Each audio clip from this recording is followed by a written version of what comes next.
Have you ever had the experience of being in a physical place where you were many years ago, coming back to that physical place and experiencing it anew, but yet you have all those memories from before layered in? And especially if there's some kind of emotional component to that place, it can be a really interesting moment to have to come back around to it. And that's one of the themes in this book. I Have Some Questions for You by Rebecca Mackay. This is a psychological suspense slash mystery book, and it is about the protagonist, Bodie Kane, who is a successful podcaster.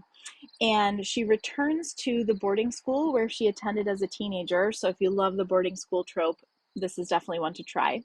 Um, and she's there because she's leading like a, I don't know, 6-week course or something in January term course on podcasting for a small group of the students. And what we learn very early on is that when Bodhi was a student at the school, there was a brutal murder of a classmate.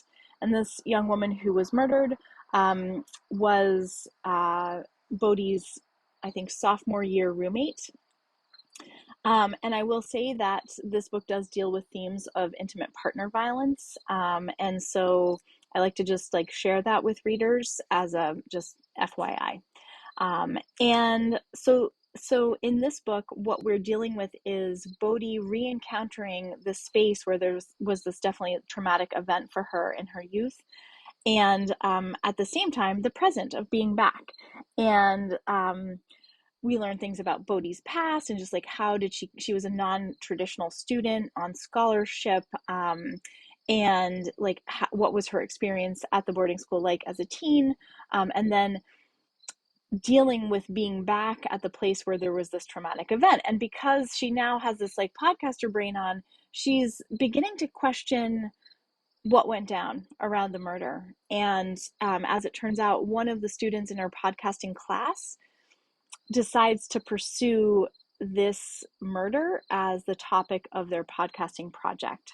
So there's kind of many layers, and much as I enjoyed the very kind of like classic psychological suspense in terms of like it was a slow build and not a fast-paced book that kept me turning pages, but definitely that kind of emotional commitment that was being evoked in terms of how the story was slowly unfolding, that kept me thinking like what is going to happen next and what are the pieces that are falling into place.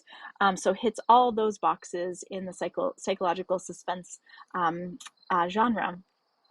So if you enjoy a book that is going to keep you turning pages, well written in terms of like literary structure, and with some bonus like 90s cultural references when she, because she was a student in the 90s.